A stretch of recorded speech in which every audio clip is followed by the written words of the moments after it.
Convosco agora, Roberto Rabelo, que hoje discorrerá sobre o fim do ímpio. Há na ordem das coisas uma lei segundo a qual o que semeamos colhemos. São Paulo diz: de Deus não se zomba, pois aquilo que o homem semear, isso também ceifará. Gálatas 6, versículo 7. Se semeamos milho, colhemos milho e não arroz. Se semeamos joio, colhemos joio e não trigo. Esse princípio aplica-se também ao domínio espiritual. Os que semeiam pecado colherão o fruto do pecado, a morte. O mesmo apóstolo diz: porque se viverdes segundo a carne, caminhais para a morte, mas se pelo Espírito mortificardes os feitos do corpo, certamente vivereis. Romanos 8, versículo 13. A presente vida é a semeadura, e o dia do juízo é a colheita.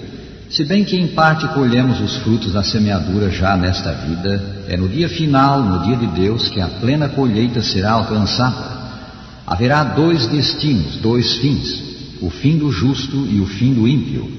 O quadro desses dois fins acha-se pintado nas palavras de Cristo: e irão estes para o castigo eterno, porém os justos para a vida eterna. São Mateus 25, 46. O castigo do ímpio virá pelo fogo. O fogo é o elemento que Deus vai empregar para extinguir o mal. Este mundo de pecado será teatro de universal conflagração.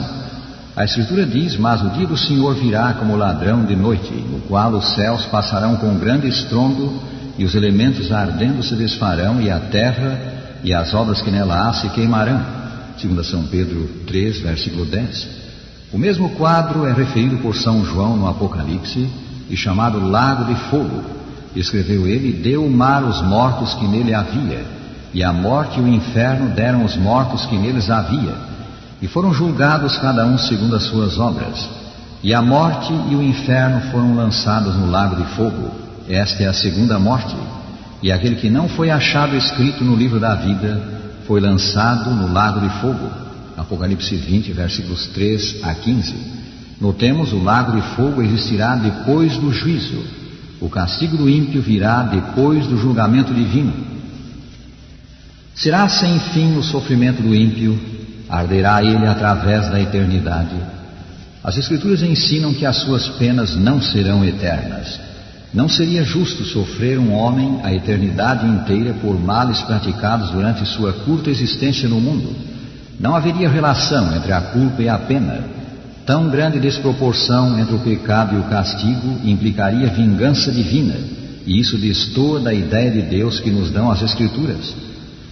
Como então entender expressões tais como fogo eterno, fogo inextinguível, que encontramos no Sagrado Livro, referentes ao fogo a que será lançado o ímpio? A devida interpretação do sentido dessas expressões só pode ser conseguida à luz do uso que delas faz a própria Escritura Sagrada. Tomemos a expressão fogo eterno. Em São Mateus 25, 41 lemos: então o rei dirá também aos que estiverem à sua esquerda: apartai-vos de mim, malditos, para o fogo eterno, preparado para o diabo e seus anjos. Segundo essa escritura, os ímpios serão lançados no fogo eterno. Arderá para sempre o fogo eterno? Em São Judas 7 lemos: assim Sodoma, Gomorra e as cidades vizinhas, tendo se prostituído como aqueles de que acabo de falar, e seguindo após de outra carne, foram postas como exemplo, sofrendo a pena do fogo eterno.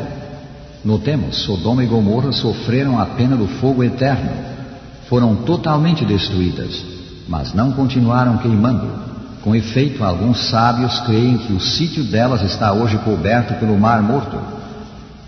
Quanto ao fogo inextinguível, lemos em São Marcos 9: se a tua mão te faz tropeçar, corta-a, pois é melhor entrares maneta na vida do que, tendo as duas mãos, ires para o inferno, para o fogo inextinguível. Versículo 43. Um exemplo do uso desta expressão, fogo inextinguível, temos em Jeremias 17, onde lemos: acenderei fogo nas suas portas, o qual consumirá os palácios de Jerusalém, e não se apagará. Versículo 27. Essa declaração de Deus por meio do profeta Jeremias cumpriu-se ao ser a cidade de Jerusalém tomada e incendiada pelos babilônios em 586 a.C. Nessa ocasião foi também destruído o majestoso templo de Salomão, 2 Crônicas 36, 19 a 21. Jerusalém foi queimada com fogo inextinguível, fogo que não se apaga. Mas como todos sabemos, ela não está ardendo hoje. Outra expressão que parece indicar tormento sem fim é a que encontramos em Apocalipse 20. E o diabo que os enganava foi lançado no lago de fogo e enxofre, onde está a besta e o falso profeta, e de dia e de noite serão atormentados para todo sempre. Versículo 10. Quão longo é para sempre na acepção em que as Escrituras empregam esta expressão quando tratam de seres humanos, seres mortais? Notemos estes exemplos. Então o seu senhor o levará aos juízes e o fará chegar à porta ou à ombreira, e o seu senhor lhe furará a orelha com uma sovela, e ele o servirá para sempre. Êxodo 21, versículo 6. O escravo devia servir seu senhor para sempre. É evidente que para sempre aqui significa enquanto vivesse.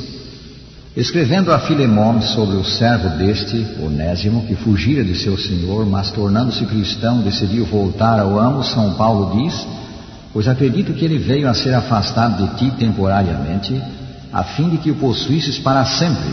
Filemón 15. Também aqui o sentido de para sempre é o tempo da duração de uma vida humana.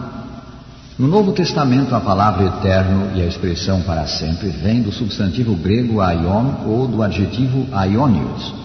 Autoridades na língua grega afirmam que essas palavras em geral têm o sentido de duração de uma vida. No seu monumental vocabulário do Testamento grego, os sábios J.H. Moulton e George Milligan, resumindo as evidências quanto ao uso da palavra aionios no primeiro século da era cristã, declaram: em geral, a palavra descreve aquilo cujo horizonte não está à vista, encontre-se ele a uma infinita distância, ou não mais afastado que o lapso da vida de um César.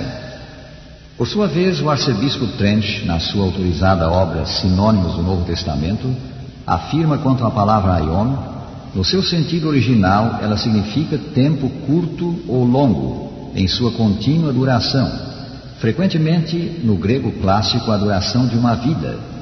Como vemos, mestres da língua grega confirmam o sentido que as Escrituras dão à palavra eterno e à expressão para sempre. O castigo do pecado, segundo as Escrituras, é a morte, não o suplício sem fim. O salário do pecado é a morte, Romanos 6, 23. A alma que pecar, essa morrerá, Ezequiel 18, 4. O castigo final é chamado a segunda morte, Apocalipse 20, versículos 14 e 15. As Escrituras não deixam dúvida quanto à recompensa do ímpio, que ela envolverá sofrimento. Ela será suficientemente terrível para com todo o esforço ser evitada. Horrível coisa, lemos, é cair nas mãos do Deus vivo com o pecador não arrependido. Não sabemos quanto tempo vai sofrer o ímpio, mas podemos dizer que não sofrerá para sempre. O seu fim será a morte, a segunda morte, a morte na qual não haverá ressurreição. E morrer é cessar de viver. A Escritura diz: os ímpios, no entanto, perecerão, e os inimigos do Senhor serão como o viço das pastagens, serão aniquilados e se desfarão em fumaça. Salmo 37, versículo 20. Deus terá um universo limpo. O pecado e o pecador terão o seu fim no lago de fogo. Rejeitando a graça que Deus lhe oferece, a salvação do pecado, o ímpio torna a sua destruição não só uma necessidade, mas também um ato de misericórdia. Ele não teria prazer na atmosfera do céu. Eis aí um homem dissoluto, de linguagem obscena e costumes repreensíveis. Ponde-o no meio de homens de bem, de linguagem sã e procedimento limpo. Ele se sentirá mal e não tardará em buscar outro ambiente. Poderiam aqueles cuja vida foi empregada em rebelião contra Deus ser subitamente transportados para o céu, unir-se à multidão celestial e participar de seus cânticos de louvor? Poderiam suportar a glória de Deus e do Cordeiro? Não, absolutamente. A pureza, santidade e paz dali lhe seriam uma tortura. A glória de Deus seria um fogo consumidor. Almejariam fugir daquele santo lugar. Receberiam alegremente a destruição, para que pudessem esconder-se da face daquele que morreu para os remir. O destino dos ímpios se fixa por sua própria escolha. Sua exclusão do céu é espontânea da sua parte e justa e misericordiosa da parte de Deus. Nas Escrituras, a destruição do ímpio é chamada obra estranha. Isaías 28, versículo 21. Ela é obra contrária aos sentimentos de Deus, estranha ao seu modo de agir. Deus não se compraz no sofrimento, não se compraz em tirar a vida. O seu prazer está em salvar, em preservar a vida. Mas Ele é também um Deus de justiça que não inocenta o culpado. A quantos estão no pecado, Deus faz o tocante anúncio e apelo: vivo eu, diz o Senhor Jeová, que não tenho prazer na morte do ímpio, mas em que o ímpio se converta do seu caminho e viva. Convertei-vos, convertei-vos dos vossos maus caminhos, pois por que razão morrereis? Ezequiel 33, versículo 11. O seu amor para com os pecadores foi demonstrado em dar o seu Filho para salvar-nos.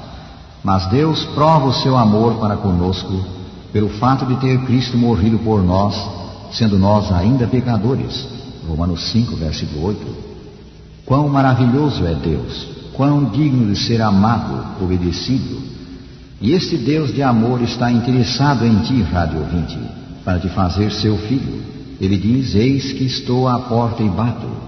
Se alguém ouvir a minha voz e abrir a porta, entrarei em sua casa e cearei com ele e ele comigo. Apocalipse 3, versículo 20. Certo rapaz rebelou-se contra o pai e, depois de lhe dar muitos desgostos, fugiu de casa. Embora fosse muitas vezes convidado a voltar ao lar, ele persistentemente recusou fazê-lo. Um dia ele foi informado do falecimento do pai e convidado para assistir ao enterro. O seu primeiro impulso foi não comparecer, mas depois mudou de opinião e resolveu atender o convite em sinal de respeito à memória de um bom homem. O rapaz assistiu ao funeral e, após o mesmo, acompanhou os familiares à casa. Mas o seu coração estava tão frio e duro como sempre. Ao ser, porém, aberto e lido o testamento, ele viu com surpresa que o pai o fizera herdeiro de seus bens, legando-lhe tanto quanto legara aos demais filhos que sempre o honraram. Ao ver que o pai o amava mesmo em face de sua ingratidão, o rapaz foi profundamente tocado, arrependeu-se e voltou ao caminho do bem. Rádio ouvinte, se ainda não estás servindo ao Senhor, lembra que Ele te ama e te quer livrar da perdição. Na pessoa de Cristo, seu santo Filho, Ele bate à porta do teu coração, agora mesmo pedindo entrada. Abre-lhe a porta, recebe-o e serás feito um herdeiro da vida.